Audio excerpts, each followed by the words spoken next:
I do want to help share with people a little more on your experience with plants, because again, it is such a wait a minute, what did she just say? The plant told her how to write the book? Like, that's just like, huh?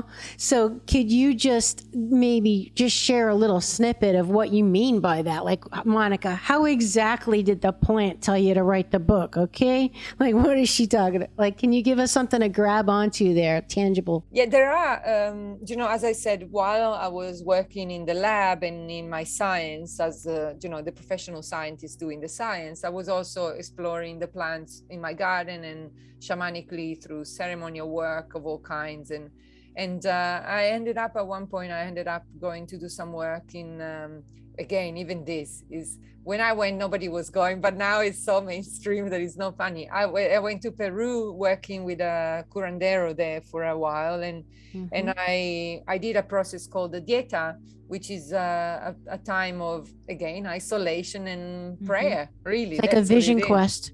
Yeah, kind of, but you are doing it with the plant. So you are the curandero or the healer or the maestro, they would give you a plant to work with.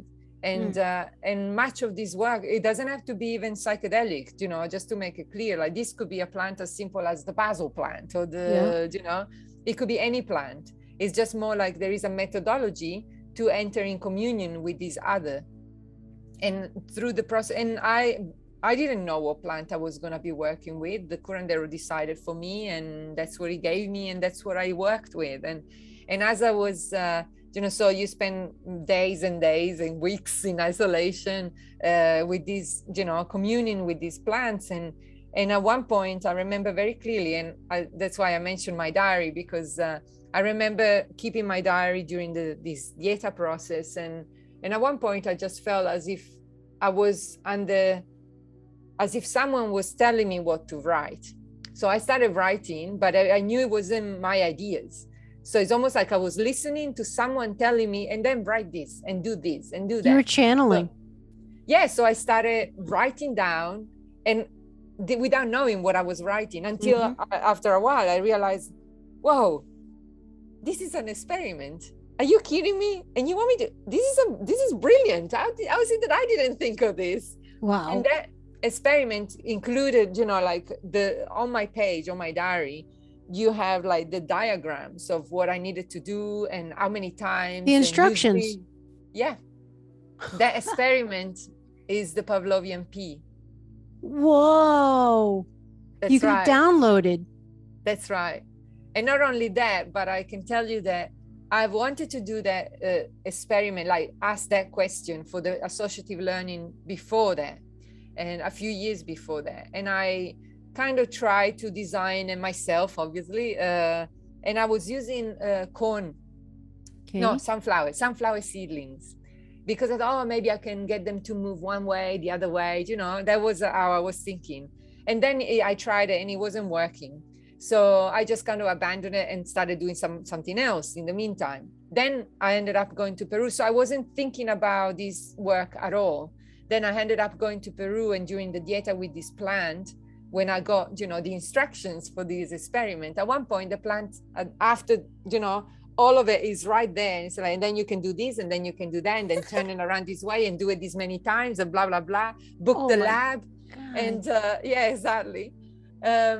And then at the very end, it's like, oh, and by the way, almost like a little postscriptum, like a note at the end of the story. And it was like, oh, by the way, not sunflower, peas. And I'm like, okay. So of course I came back. When I came back home, I booked the space in the rooms, in the controlled environment rooms where I did the experiment eventually. And I set it up and I started doing it. And of course with peas, not sunflowers.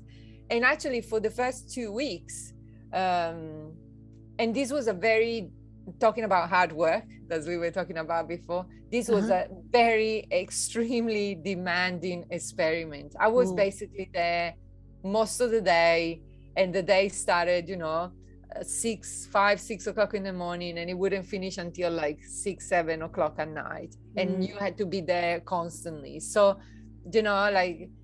and you do it every day for weeks. So it was demanding. And after the first 2 weeks, I was looking at what was coming up as I don't think it's working, and it's a shame. And then of course I started thinking like, oh, you see, you thought that the plants told you what to do, and you thought that you were gonna, oh, you got instructions, and and that part of my mind imagined it. Yeah. You made it all up and it's all rubbish, and look at this. It's like, what did you think that a plant told you how to do it? And so I was about to dismantle everything. I was about to like, okay, well, I tried, and that's part of science, right? Okay, I asked the question, sure. I tried, and simply the answer is like, no, they can't do this. So I went in, and this was, it was in our summertime, was boiling hot outside, and very sunny and bright, and the experiment happens in the dark and in a cold room, because the peas grow at 16 degrees and like Celsius, and outside we had 40. So it was really like big difference. Both light and temperature were like different extremes. So I was going from one environment to the next, and I found myself in the dark thinking like, yeah, well, I'm just gonna turn on all the lights and I'm gonna dismantle this. It's a shame it didn't work, right? And then a little voice said to me like, have another look. And I was like, I already know it's not working. Have another look. So I did, peer inside my little mazes again, one more time. And again, I do not know how to explain this, but there was something that I couldn't not see until that moment. And suddenly, as I peeped in again, it was like so obvious. And the peas had been doing it all along. What was it? Well, I just couldn't see because the baseline in my head, that was my expectation. So the baseline that was in my head was not right.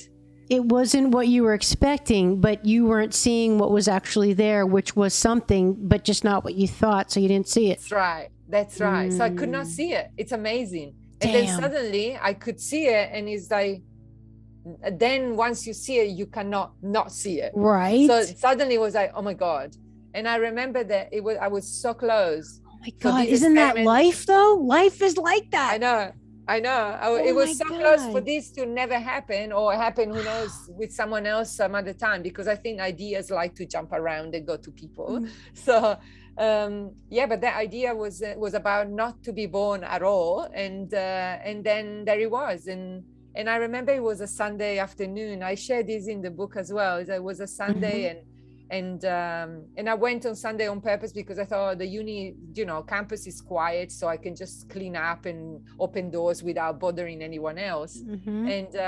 And so I was there, like, I didn't know whether I was gonna cry. Well, I didn't know what to do with myself, so I was crying, laughing, jumping around, thinking like, wow. And the idea that there are things, how often does that happen? I was questioning for myself, is that how many times I think I'm seeing, but I'm not seeing anything. Oh my God. Like I said, this happens all the time. It's right in front of our eyes, and we cannot see it because simply we cannot. We have conditioning and ideas that says it's not there while it's right there. So, wow. So this is how they do it. What a great story. That's what I mean in terms of collaborations. Indeed. That's so fantastic. I mean, people have to really just think about that for a minute and like, geez, apply that to their lives, our lives. Like, how am I possibly doing this? But the thing is, it's tricky because obviously we're not doing it on purpose. You're sitting there looking for what it is that you're hoping to see or looking for, want to see the evidence of it. And in spite of ourselves, we can't see it sometimes. Like, that's just so interesting. And but I think the takeaway is that somehow, above all that, ultimately you stayed open to the little message that came through, like the little whisper, just look one more time, Monica, look a little closer, and then boom, the light went in, So thank goodness for that.